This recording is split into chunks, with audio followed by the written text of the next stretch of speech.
chair, cup of coffee, and let's talk about some very big amateur radio news this week on the show. Hi everyone, my name is Larry Dio. My call sign in amateur radio is Kilo 7 Hotel November. I'd like to welcome you around the world to CQ Calling, powered by ICOM. ICOM for the love of ham radio. If you'd like to get your amateur radio license, great way to do so is to contact the local club to you. In many places, that local club can even give you the test that gets you on the air. No kidding, happens that way here in the States.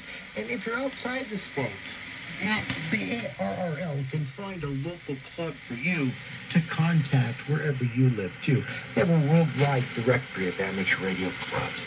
Just reach out to the American Radio Relay League at www.arrl.org. That's www.arrl.org. Please hit the Contact Us bar. Let them know you'd like to get your amateur radio license and where you live in the world, and they'll send back to you an email with a local to you amateur radio club. You then contact the club, and they help you get on the air. Simple as that. Contact the American Radio Relay League at www.arrl.org. In amateur radio news, amateur radio operators are needed for help with solar eclipse project. The Case Amateur Radio Club, call sign Whiskey 8 Echo Delta Union, the club station at Case Western Reserve University in Cleveland, Ohio, is asking for amateur radio operators to help with a research project centered around the April 8, 2024 solar eclipse. Whiskey 8 Echo Delta Union club member Adam Goodwin, call sign Whiskey 7 Oscar Kilo Echo, said the project centers around studying the effects of the eclipse on propagation to better understand the recombination time of the ionosphere. To do this, we're recruiting North American amateur stations interested in recording the Canadian Time Standard station CHU, which is Canada's version of WWV, for 2 weeks surrounding the eclipse. Added Goodwin on this, anyone with a Kiwi SDR or a rig that can interface with analysis and recording software such as FL Digi is encouraged to reach out to us to participate. If you'd like more information on being one of the people that can listen in on CHU, you'll find this information on the American Radio Relay League news site. Also, winter season section manager election results are in. ARRL members in Louisiana elected Houston Paulson, call sign November 5 Yankees Sierra of Winfield, to become the next section manager of the ARRL Louisiana section starting on April 1st. Also, he was first licensed back in 1984. Has been a member of the XR Bend Amateur Radio Club in Omaha, Nebraska ever since. He's also a volunteer examiner and an active member of the Central Louisiana Amateur Radio Club.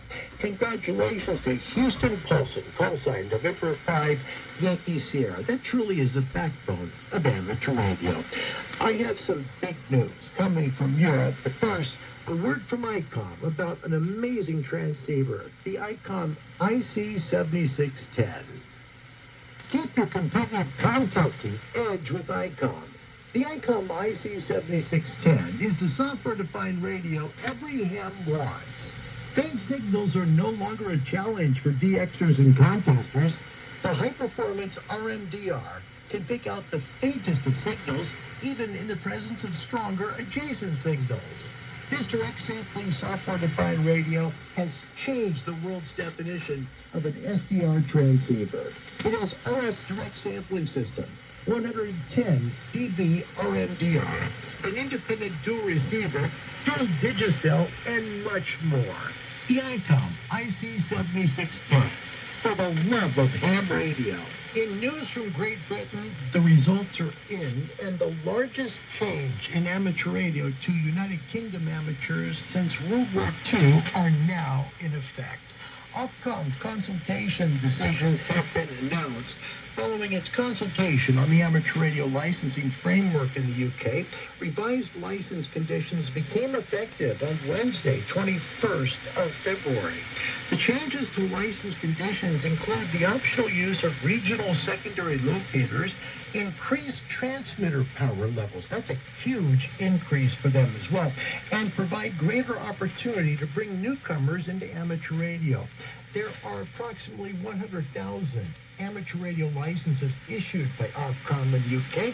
Ofcom says it will shortly be contacting all licensees to provide each with their new license document. Ofcom is aiming to reissue all UK amateur radio licenses by the autumn of this year. To help this process run as efficiently as possible, please ensure that your contact details are up to date in the Ofcom licensing system. Congratulations to all the UK amateurs. These are big, big increases in power. The foundation license, which is their base license, now goes from 10 watts to 25 watts. You can hook the world with a good antenna on 25 watts, believe it or not. The intermediate license, which is the middle license in the UK, now goes up to 100 watts transmit power, which is a significant increase, and the top license level in the UK, which, my friends, is now up to 1,000 watts if you are a full licensee in the UK. So congratulations to all the folks in the United Kingdom who have got some amazing good stuff now with brand new power levels. Speaking of those power levels, given the increased transmitter power limits that are now available to UK licensees, all amateurs in the UK are reminded that they are required to carry out their EMF assessments. To help you do this, advice in an online EMF calculator can be found on the RSGB website at rsgb.org/EMF, like an Echo Mike Foxtrot. That's rsgb.org/Echo Mike Foxtrot. This is very important.